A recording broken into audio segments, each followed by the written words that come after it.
हमें ज्वाइन कर चुके हैं सीनियर तजियाकार हारून रशीद साहब। हारून साहब, बहुत शुक्रिया आपके वक्त का। हारून साहब, एक कॉन्स्पिरेंसी जो काफ़ी अरसे से चलती रही, पाक मिलिट्री रिलेशनशिप पे बहुत से लोग बातें करते रहे, बिल आखिर वो मामला हल हो गया है। इस मामले को किस नज़र से देखते हैं? बातें तो लोग इसीलिए करते रहे ना कि ताखीर हो रही थी। वो ताखीर नहीं होनी चाहिए थी।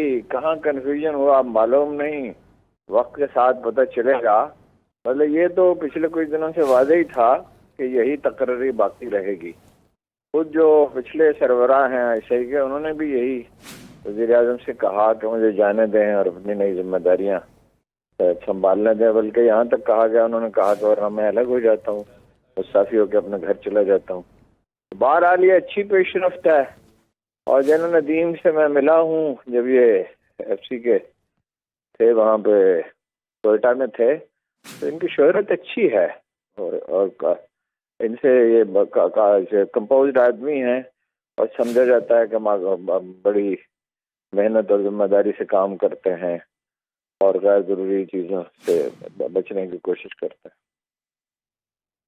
डॉक्टर साहब, आप क्या समझते हैं, जनरल नदीम का आप अगर करियर देखें तो फील्ड के अंदर जिस तरह की उनकी कारकर्दगी, फिर उनकी तैनाती की जब पहले बातें होती रहीं तो उसको लेकर भारत में भी काफ़ी वावेला मचाया गया। अब हरीफ तो बोलेगा जब नई तैनाती होगी और उसे लगेगा कि डेड ऑनेस्ट आदमी है, तो इनसे आगे बेहतरी क्या देख रहे हैं? देखिए, भारत तो ज़ाहिर है हमारा एक उसके साथ एग्जिस्टेंशियल क्राइसिस है, वो एक दुश्मन है, वो एक एक्टिव दुश्मन है। हमारी हॉस्पिटलिटीज में बहुत इजाफा भी हुआ गुज़श्ता चंद बरस में, तो उनका तो कमेंट डीजीआईएसआई के हवाले से मैटर नहीं करता। और जैसे कि मैंने पहले कहा कि पाकिस्तान आर्मी एक बहुत ही भरपूर ब्रिलियंट इंस्टीट्यूशन है पाकिस्तान का, और उसमें तमाम ऑफिसर्स जो ऊपर आते हैं वो एक बड़े प्रोसेस से आते हैं। उसकी पूरी प्रमोशन का प्रोसेस है, जिसमें स्टाफ कॉलेज है, जिसमें नेशनल डिफेंस यूनिवर्सिटी है, जिसमें वॉर कोर्सेज हैं। तो ज़ाहिर है कि एक बेहतरीन आदमी को जब भी एक रिकमेंडेशन आती है, एक की रिकमेंडेशन आएगी, तीन की आएगी, तीन की भी जब आती है तो इक्वली बराबर ही होते हैं। यही चीज़ मिलिट्री आर्मी चीफ के लिए भी होती है कि जब 3 या 4 नाम आते हैं तो इक्वल लेवल के होते हैं, उनकी सीनियरिटी में भी कोई बहुत ज़्यादा फर्क नहीं होता। तो इसी तरह से हम इस सिचुएशन को समझ सकते हैं, यहाँ इक्वल ही हैं ये सारे ऑफिसर्स, कोई फर्क नहीं है इनमें बहुत। डॉक्टर साहब, मैं आपकी राय से बिल्कुल इत्तफाक करता हूं। इरशाद साहब, आप क्या समझते हैं कि अब जब नई तैनाती हो चुकी, कॉन्स्पिरेंसी भी दम तोड़ चुकी है, जो भी वजूहात थी बीच में वो सब अब पसे पुष्ट डाल के आइंदा की हिकमत अमली तरतीब देने की जरूरत है, तो आज के इस नोटिफिकेशन का इम्पैक्ट आलमी सतह पे क्या देख रहे हैं? देखिए, आईएसआई एक अहम तरीन इदारा है आलमी सतह पर, खा वो केजीबी हो, खा वो सीआई हो, खा रा और मुसाद हों और बाकी जो तंजीमें इंटरनेशनल इंटेलिजेंस एजेंसीज हैं, वो समझते हैं कि आईएसआई एक बहुत ही प्रोफेशनल इदारा है, एक बहुत ही मजबूत इदारा है, उसकी अहलियत सलाहियत को माना जाता है। तो जाहिर बात है आईएसआई का चीफ जो होता है वो इलाके में और आलमी सतह पर एक खुसूसी अहमियत का हामिल होता है। और जनरल नदीम अंजुम की शोहरत ये है कि वो कमांड कर चुके हैं फाटा में भी, केपीके में भी और फिर उसके बाद बलूचिस्तान में भी। तो एक अच्छे कमांडर के, प्रोफेशनल कमांडर के तौर पर उनको ये इंफरादियत उनकी है कि वो उन्होंने बहुत ज़्यादा ऑपरेशंस में हिस्सा लिया है, ऑपरेशनल कमांडर हैं वो, और फिर तालीम याफ्ता हैं, बाहर से तालीम उन्होंने हासिल की है, तो साहिब मुताले हैं, यानी उनका अमली तजर्बा भी बेमिसाल है और उनका तालीम और मुताले जो है वो भी मिसाली है। तो इस बुनियाद पर आईएसआई को संभालना और आईएसआई के मामलात को आगे लेके जाना, मेरे ख्याल है उसमें मज़ीद बेहतरी आएगी, बहुत बेहतरी आएगी। और ख़ास तौर पर जो इस वक्त सूरत हाल है पाकिस्तान अमरीका ताल्लुकात की, पाकिस्तान इंडिया ताल्लुकात की, पाकिस्तान अफगानिस्तान ताल्लुकात की, इलाकाई जो सूरत हाल है अफगानिस्तान के हवाले से, मेरे ख्याल उनका किरदार बहुत अहम होगा।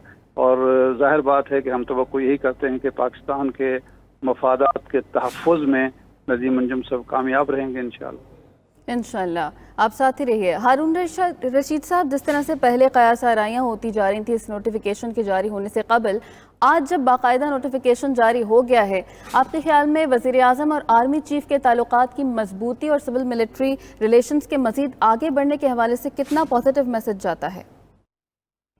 जाहिर है इख्तिलाफ खत्म हुआ, बातचीत ही से हुआ होगा ना, अंडरस्टैंडिंग से हुआ है। देखिए, आईएसआई को हम बहुत नैरो पर्सपेक्टिव में देखते हैं। बहुत सियासी हवालों से उसके बारे में गुफ्तगू की जाती है, वर्षों पे फैला हुआ प्रोपेगेंडा का तासुर पैदा करता है। असल में ये हमारी पहली डिफेंस लाइन है और ये उन पाकिस्तान के उन इदारों में से एक है। फौज के बारे में डॉक्टर साहब ने ठीक कहा, मगर ISI की तारीख अगर देखें तो ये इसकी परफॉर्मेंस ओवरऑल अफवाज में सबसे बेहतर रही है, बावजूद इसके कि हुकूमतें बदलती रहीं और बाद औक़ात उसके नतीजे में तबादले तकर्रुर इस तरह होते रहे कि उससे कमज़ोरी भी आई, वरना एक ज़माने में से दुनिया की सबसे अच्छी एजेंसी या सबसे अच्छी एजेंसी में से एक शुमार किया जाता था। तो खुदा का शुक्र है ये झगड़ा ख़त्म हुआ और अब ये मामूल के मुताबिक अपना काम होने लगेगा। अफगानिस्तान जैसा क्राइसिस दरपेश है, मुल्क के अंदर मसले हैं, ईजान है, महंगाई बढ़ रही है, बहुत सी चीज़ें हैं, इसमें जितना ज़्यादा से ज़्यादा हम आहंगी हो उतना ही बेहतर है। डॉक्टर साहब, आप क्या राय रखते हैं, जिस तरह ये तायुनाती का नोटिफिकेशन इब्तदाई तौर पर जारी हुआ और हुकूमत ने वहां पे स्टैंड लिया कि हमने कुछ तरीकाकार को तब्दील करना है, ट्रेंड सेट करना है, अब जब नई तायुनाती के लिए फिर से दोबारा उसी शख्स का ऐलान होता है, तो क्या आप ये समझते हैं कि आने वाले मुस्तकबिल में ये हम ट्रेंड सेट कर चुके हैं या हमने ट्रेंड खराब किया? देखिए, जो चीज अब इस पे चूंकि बहुत ज्यादा बहस हुई है, मेन स्ट्रीम टेलीविजन पे तो ज्यादा बहस नहीं हुई, लेकिन पाकिस्तान के हर घर में, हर ड्राइंग रूम पे, हर ऑफिस के अंदर और सोशल मीडिया पे इस पे बड़ी खुल की डिस्कशन हुई है। और उससे हमें यही पता चलता है कि पहले जो ISPR की प्रेस रिलीज इशू हो गई थी, उस वक्त तक कोई रिटन समरी जो है वो नहीं आई थी और कोई उस पर कोई क्लियर कंसेंसस नहीं था, और उसी पे एक डिसएग्रीमेंट पैदा हो गया कि कंसेंसस चूंकि नहीं हुआ था तो प्रेस रिलीज कैसे हो गई।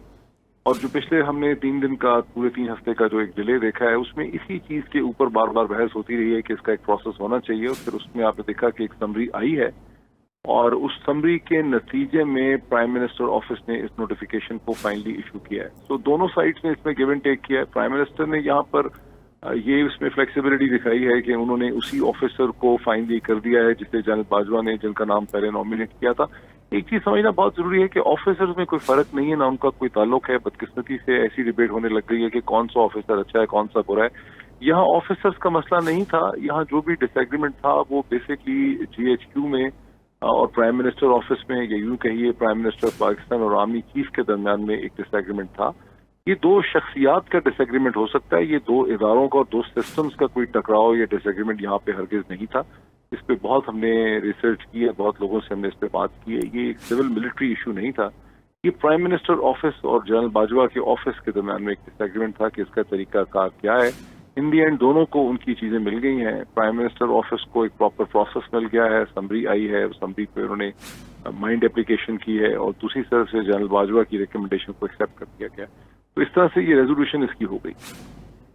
सही। हारून साहब, जिस तरह से हम देख रहे हैं कि अफगानिस्तान के मामलात, फिर अमेरिका के साथ ताल्लुकात और पाकिस्तान के ऊपर मुख्तलिफ इक़साम के प्रेशर भी हैं आलमी दुनिया की जानिब से, ऐसे में लेफ्टिनेंट जनरल नदीम अंजुम की तैनाती को आप किस पैराए में देखते हैं? जाहिर है इसमें अब क्या नई बात है, कहने की सारी बात तो कह दी।